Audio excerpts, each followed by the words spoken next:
Saludos a la doctora María Clara, al doctor Claudio, a todas las personas pues, que durante muchos años hemos estado pues, trabajando para este sector. Y obviamente pues, agradecer la oportunidad pues, de venir a exponer nuestro modelo. Por lo general pues, todo el mundo empieza pues, con toda la información de su compañía y al último se despide y pone gracias y tal. Yo siempre pongo namaste, que cuando uno ha hecho yoga por ahí para tanto estrés, pues quiere decir que la fortaleza del espíritu propio, un saludo a la fortaleza del espíritu de todas las personas que hay acá. Entonces es lo primero que quiero hacer. Como parte de una reflexión de que estamos todos los días en un mundo mucho más complejo, mucho más conectado, pero en esa medida pues todos los días tenemos que estar más tranquilos, supuestamente.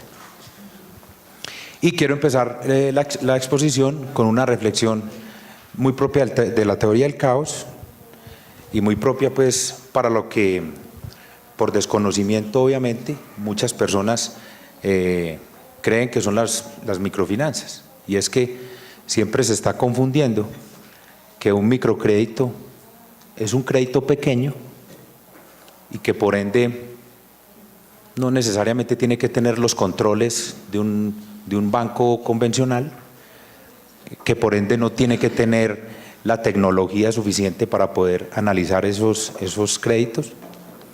Y siempre traigo a colación un ejemplo, y es que así como un hombre no es un niño grande, un niño no es un hombre pequeño, no es un hombre pequeño.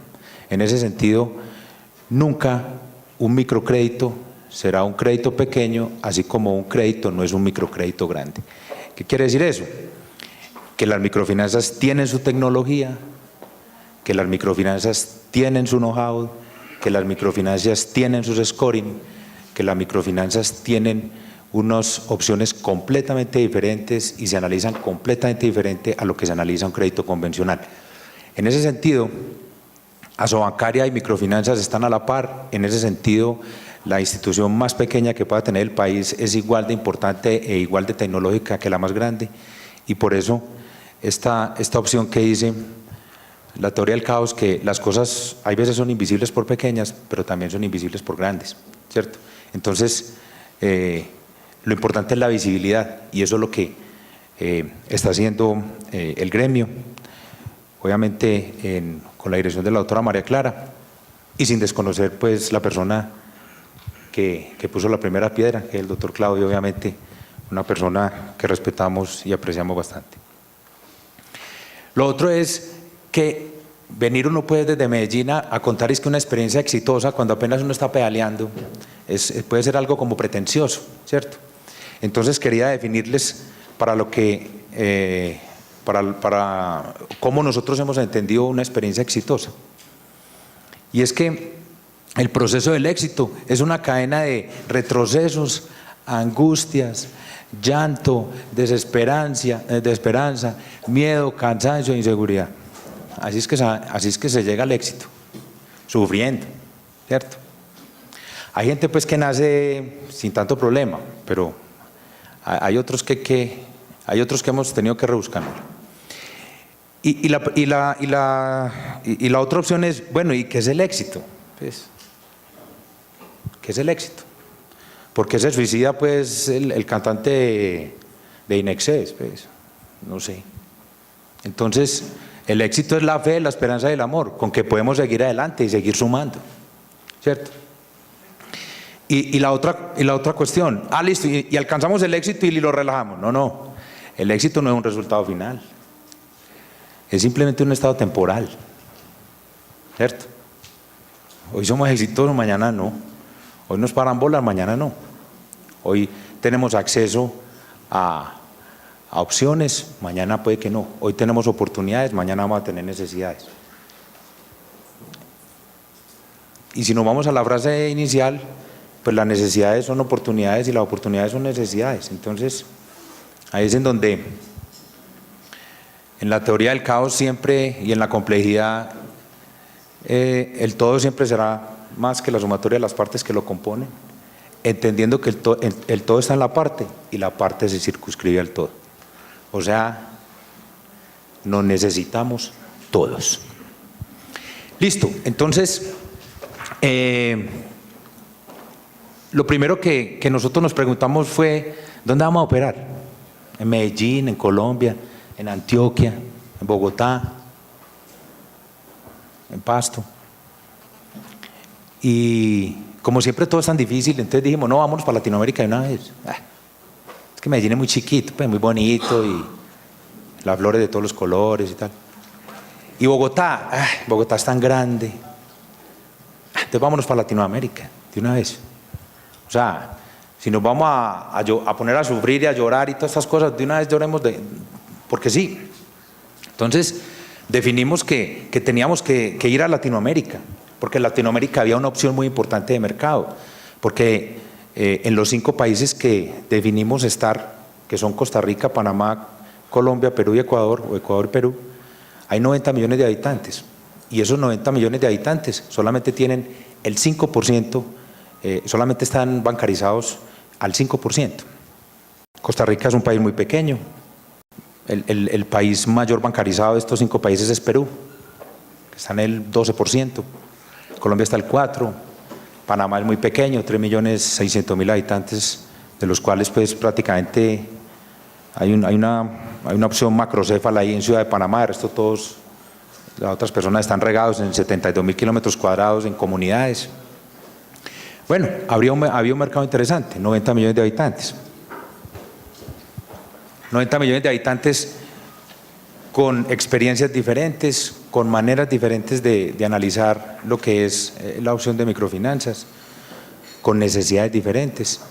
Y obviamente en donde se tenía que montar un esquema que permitiera que esos 90 millones de personas pudieran acceder a esas opciones.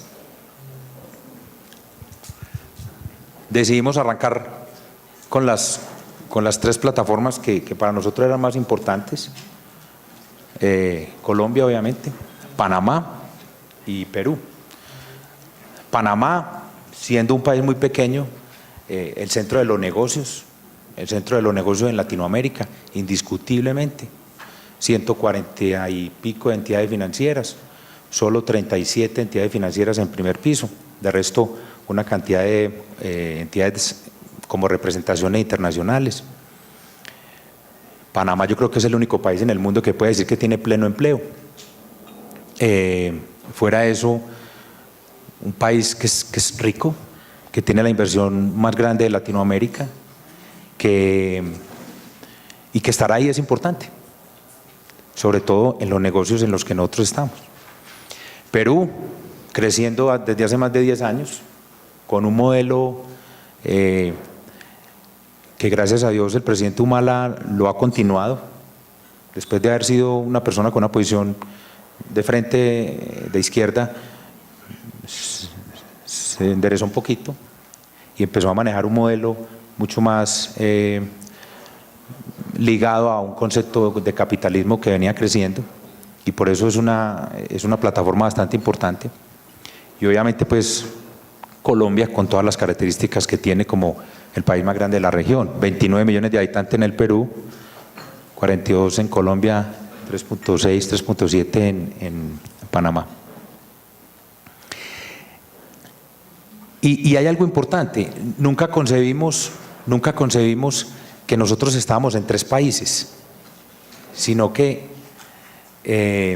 entendimos que simplemente teníamos un territorio muy grande para hacer operaciones, y que simplemente en ese territorio habían diferentes tipos de entidades, habían diferentes tipos de instituciones.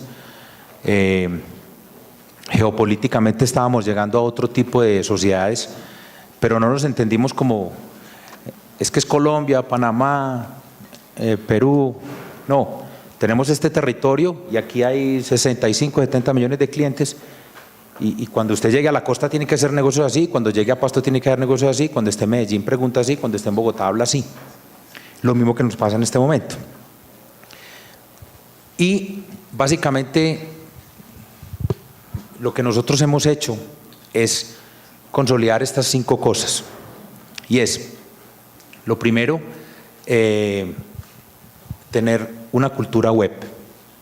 O sea, estamos montados en la cultura web. Eso quiere decir que nuestras oficinas son paperless, 0 papeles, todo está en la red, todo queda documentado en la red, el ingreso, la salida, todo el mundo tiene que estar conectado en la red.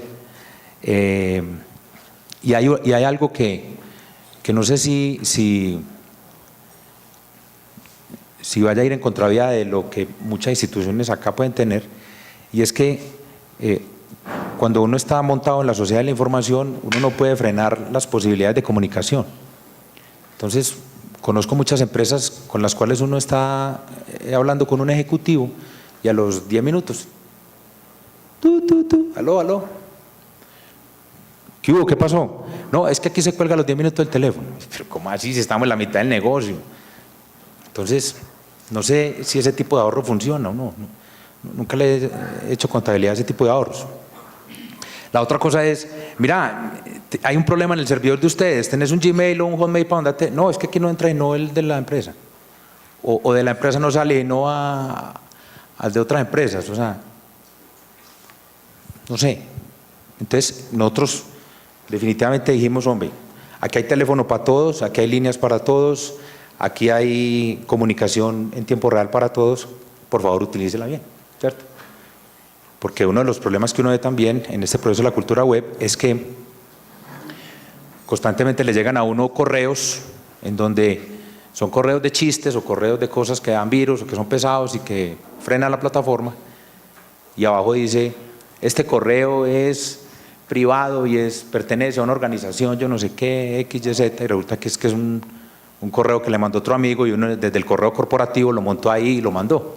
Entonces son cosas que tratamos de que no sucedan, pero siempre montados en lo que es una cultura web. La otra premisa es ser absolutamente comerciales, y resulta que ese es un problema que siempre se tiene en las empresas, y es que solamente los que somos comerciales tenemos que sonreír, los otros no.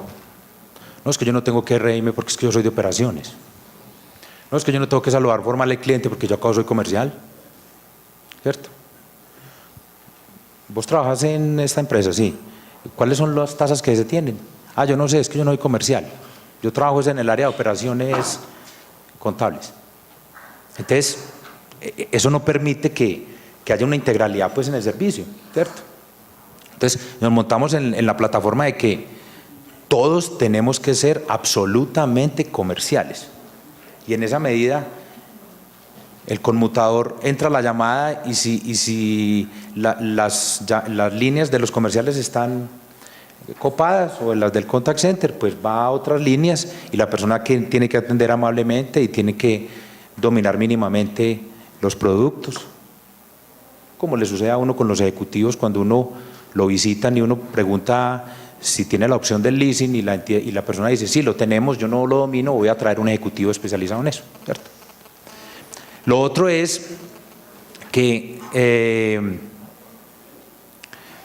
la otra premisa es ser absolutamente tecnológicos. Entonces, no solamente es tener la cultura web, ser comercial, sino ser absolutamente tecnológicos. Y es que todas las personas de la organización mínimamente manejen, al menos prender y apagar el computador. Que todas las personas mínimamente sepan bajar un archivo, que todas las personas mínimamente sepan copiar un archivo, que todas las personas entiendan cuáles son los componentes básicos de las plataformas que nosotros tenemos, independientemente de que los de tecnología tengan que saber más, independientemente de que los comerciales tengan que dominar más esas opciones, ¿cierto? Pero que yo tengo un ejemplo que siempre hago en las reuniones, y es cuando usted llega a una carnicería y encuentra a una persona con un delantal blanco y con un cuchillo ahí sacándole filo, usted supone que él es un carnicero. Y si usted le dice, me hace el favor y me muestra el chicharrón de papada o el chicharrón carnudo o el lomito o no sé, el tipo inmediatamente le dice, sí, tenemos este corte, se lo puedo cortar, se lo puedo rebanar y tiene la experiencia. ¿Cierto? Lo que nunca somos capaces de hacer nosotros. O sea, nunca he podido cortar la carne como ellos la cortan, ni pelar, ni hacerle un mango así como hacen los que venden los mangos. No se pelas así. Entonces, en esa misma medida, si una persona entra a una organización y se encuentra con una persona que tiene el uniforme de la organización, que tiene la esquela de la organización o que está documentado como que trabaja ahí, y le pregunta si aquí hacen crédito de vehículos y la persona dice yo no sé, entonces uno dice por Dios, entonces ¿a dónde estamos? ¿Cierto? Entonces ahí hay tres componentes que son importantes y nosotros los hemos trabajado todos los días. El cuarto componente es generar información estratégica para la toma de decisiones, y es que mientras más información estratégica exista en la organización para tomar las decisiones, más importantes y más rápidas las decisiones se pueden tomar, ¿cierto? Por lo general, nosotros siempre manejamos los mismos indicadores, o sea, cuál es el indicador de cartera, cuál es el indicador de la rentabilidad del patrimonio, la rentabilidad del activo y tal. Pero la pregunta es, ¿cuáles son los indicadores propios del negocio de ustedes? ¿Cuáles son los indicadores propios de la función que ustedes están generando? ¿Cierto? ¿Cuáles son los indicadores que verdaderamente les están diciendo a ustedes si hay o no hay valor agregado, si este año se construyó o se destruyó valor en la compañía? Y que sean en tiempo real, obviamente. Y fuera de eso, el último ítem es información en tiempo real. O sea, uno de los problemas que como les digo, con llanto, desesperanzas, angustias, miedos, cansancios, inseguridades, venimos trabajando, es la información en tiempo real. Y es que todavía uno encuentra, y todavía hay vicios en las instituciones, donde uno, para tomar una decisión, pregunta que dónde está el listado de los clientes para poder renegociar alguna tasa, y entonces dicen, no, qué pena, es que como la niña esta se fue para vacaciones, ella lo tiene en el cajón y lo tiene con llave. Uy, pero ¿y por qué? Pues esa es la información de la compañía, esa es la información para tomar decisiones estratégicas, ¿cierto? Entonces, hemos diseñado un sistema que permite que todas las personas estén conectadas a una misma plataforma, que todos los procesos de esa misma plataforma generen unos indicadores y estén alimentándose en tiempo real. Y ahí la información no es de nadie, la información es de la compañía. Y ahí viene el concepto de las redes. O sea, es imposible tener una conexión a nivel internacional sin un concepto en red, ¿cierto? ¿Y por qué? Porque es imposible saber si la persona llegó a las 8 de la mañana en Lima o no ha llegado a las 9 de la mañana en Panamá. Porque uno lo puede llamar y él puede decir, sí, estoy acá en la oficina. Entonces, eso implicó pues, montar toda una tecnología como la que siempre nos soñamos, y es cómo soñar que las microfinanzas se pudieran manejar con la tecnología y con la capacidad de decisión en tiempo real que se maneja en Wall Street, ¿cierto? Que simplemente es un gran servidor en donde todos van al mismo servidor, todos ofrecen sus opciones y de ese mismo servidor se sacan y se manejan las opciones. Entonces empezamos a desarrollar una tecnología que permite que todas las personas, bien sea el contact center, un comercial, un ejecutivo, estén conectados a la misma plataforma con diferentes aplicaciones, pero que esas aplicaciones estén generando al final del día o en tiempo real la modificación de la información con base en ciertos registros de indicadores, y esté graficando la información y esté retroalimentando la información en un proceso no de entrada, proceso salida, sino de entrada, proceso entrada. O sea, todas las salidas se vuelven la entrada del mismo sistema para que vuelva a recalcular y vuelva a sacar. Y en esa medida nosotros estamos teniendo una información en tiempo real, ¿cierto? En esa medida, por ejemplo, todos los clientes que nosotros tenemos los georreferenciamos satelitalmente y los podemos ubicar. Ubicamos por cada uno de los países de acuerdo a los clientes qué información tienen, cómo ha sido la trayectoria de la información, si han bajado las solicitudes de garantías, si han subido los cobros, cuál es el ranking de coberturas con base en todas las entidades, cuál es el ranking de todas estas personas que están trabajando en tiempo real, porque eso no era como antes, que si uno estaba sentado en el escritorio estaba trabajando. No, ahora puede estar sentado en el escritorio chateando.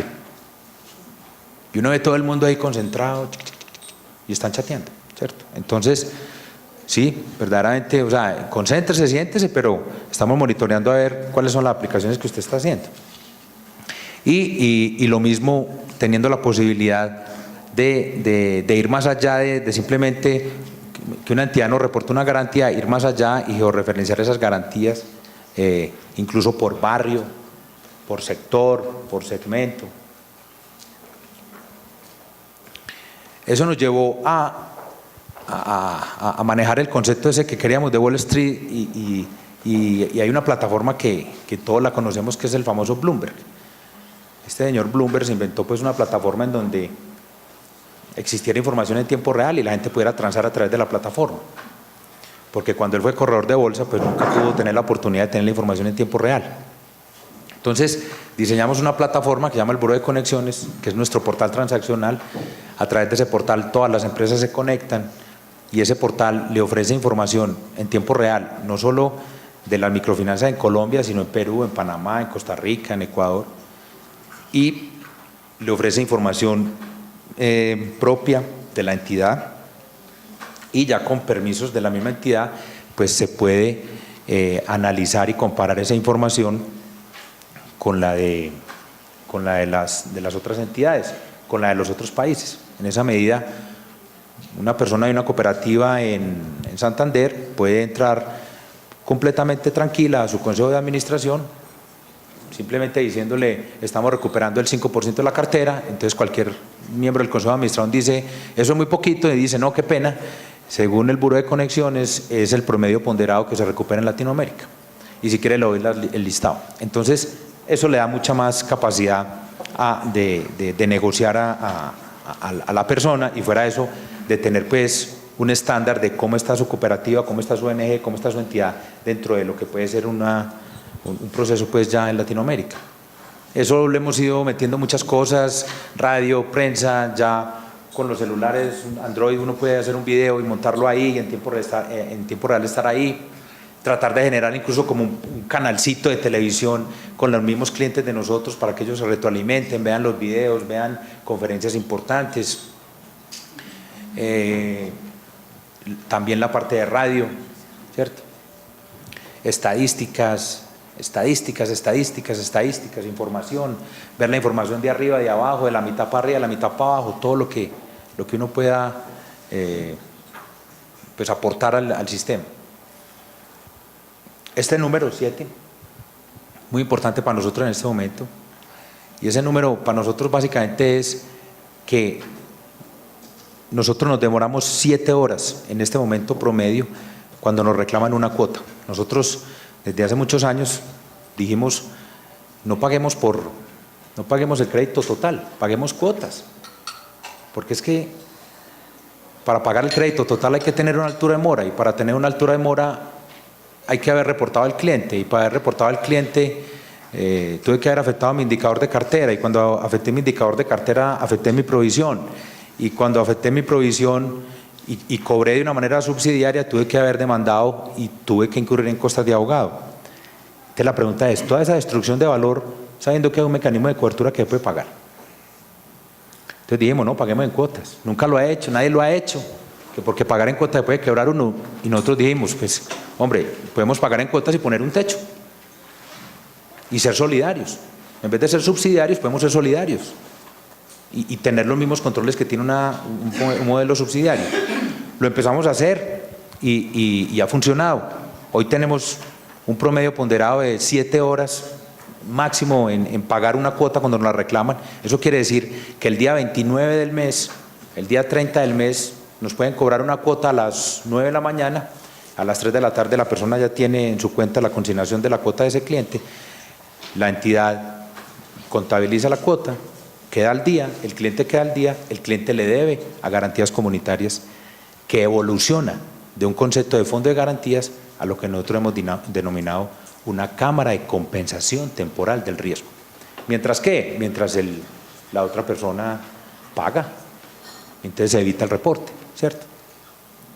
Y tenemos otro indicador, 16, que es 16 horas. ¿Y 16 horas en qué? En pagar la reclamación total cuando no lo hacen total.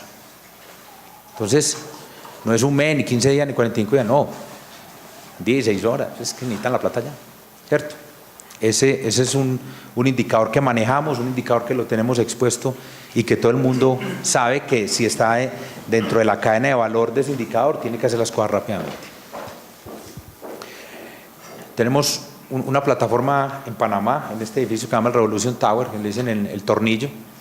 Estamos en el piso 45 con una plataforma en donde próximamente vamos a lanzar lo que nosotros llamamos escuela de riesgo, y es que vamos a empezar a capacitar en riesgo a nivel tecnológico a todas las personas de Latinoamérica. Se diseñó una plataforma única, exclusivamente estilo bolsa, para poder transar las operaciones en tiempo real. Estamos en un proyecto de que ya la cobertura de riesgo, la garantía, no sea una cosa tan difícil de hacer, que no haya que ir, contar, devolverse, mandar la carta de cotización, analizar la carta, mandar el contrato, devolver el contrato, volver a mandar el contrato, explicarle al Consejo de Administración. No, usted se levanta por la mañana, tiene un comité a mediodía y 2 horas antes del comité usted considera que debe tener cierto nivel de coberturas para poder sacar más fácil sus créditos. No necesita convenio, no, entra al buró de conexiones, solicita la cobertura, como cuando uno solicita una autorización de tarjeta de crédito, se hace la autorización y simplemente ya usted cuenta con la cobertura, aprueba el crédito y al final del mes, cuando lo reporte o ese mismo día, pues hace el reporte, nosotros ponemos el reporte en firme en la plataforma y cuando usted pague la comisión, pues le queda en firme ya el certificado, ¿cierto? Entonces es mucho más ágil. El problema es que el que va en el proceso de innovación es el que se va dando los golpes, ¿cierto?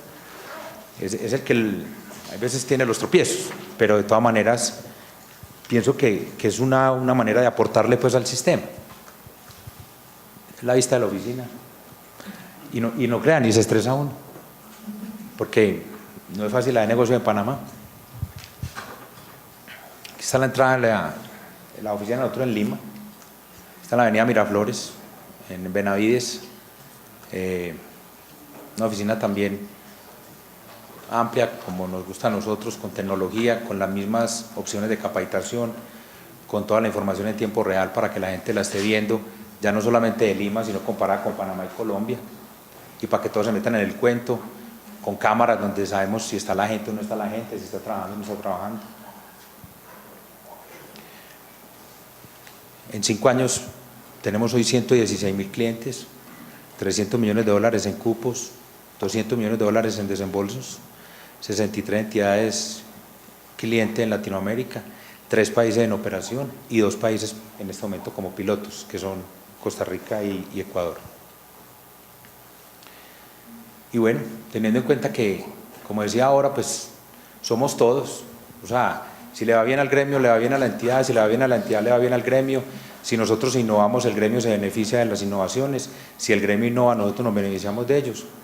Y tratando de tener una propuesta comercial muy humana, muy tranquila, esperando que el cliente se tome todo el tiempo para que decida si quiere trabajar o no con nosotros, siendo muy respetuosos de las personas y de las entidades que ofrecen también productos parecidos, con tecnología o sin tecnología. Y me gustaría volver a terminar, o me gustaría terminar, porque no he terminado, con este acetato,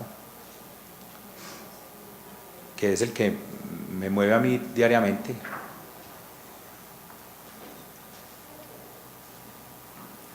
Y es que el éxito es una cadena de retrocesos, angustias, llanto, desesperanza, miedo, cansancio, inseguridad. Que cuando uno se cree ya exitoso es porque le llegó la fe, la esperanza y el amor para poder seguir adelante moliendo. Y que el éxito no es un resultado final. Nadie llega, llegué al éxito ya. No, el éxito es temporal. temporal. Y temporal es 1 mes, 2 años, 20 años, 30 años, 40 años, 50 años. Es temporal. Decía por ahí un filósofo, no me acuerdo quién, cuando usted alcanza la felicidad, lo único que le cae de ahí en adelante es suicidarse, porque usted no quiere ser menos feliz, no quiere ser menos infeliz de lo que logró, ¿cierto? Eso es lo primero. Y lo otro es, y es lo más importante, y es, ¿cuál es la diferencia entre un ser humano y un perrito? En que ese perrito no duda. Usted sí. Entonces, pienso que es parte de lo que dice uno, me equivoqué. ¿Y por qué dudo? Yo no soy un perro, hermano. Yo estoy lleno de cansancio, inseguridad, espérate a ver, que esto no es tan fácil. Ok. Bueno, muchas gracias por la invitación. Y somos Garantías Comunitarias Grupo S.A. Queremos ser un jugador de coberturas de riesgo en Latinoamérica. Y para mí, lo más importante de nuestro logo, que es un monje, la cara de un monje, que es sabiduría, que es tranquilidad, que muchas veces es reposo mental, es este cosito, que es el tercer ojo, sabiduría para poder seguir adelante. Muchas gracias.